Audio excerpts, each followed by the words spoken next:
So we're out and about again today looking for sloes.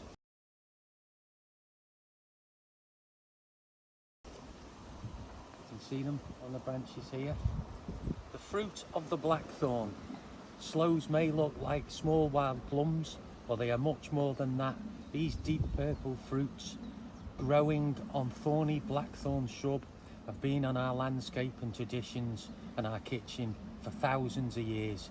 Today we'll explore the history, the folklore and the importance in nature. So it's one of the oldest hedgerow plants in Europe.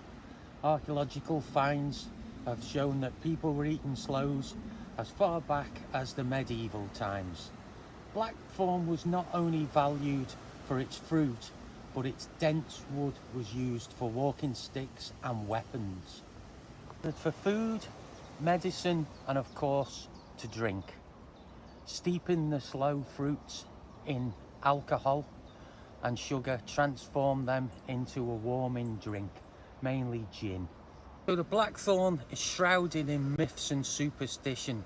It earned its reputation as a tree of mystery and magic. It is also linked to protection, also the darker aspects of the spirit world. Wands and staffs made from this were meant to hold great power. Sloes were meant to carry protective qualities. Some say carrying a stone in your pocket wards off harm. Blackthorn is important to wildlife. Early blossom provides one of the first sources of nectar for bees. Its dense thickets are good nesting for birds. Later on, the sloes themselves feed all sorts of small mammals, insects.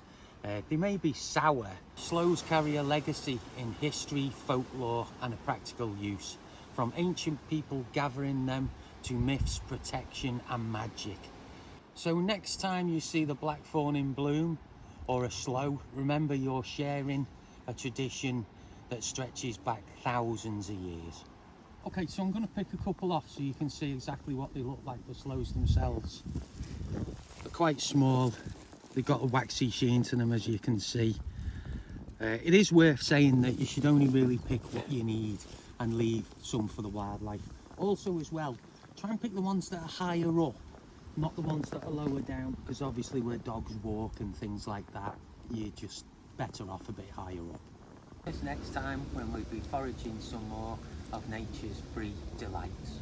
So I've picked myself a wand today from the blackthorn tree.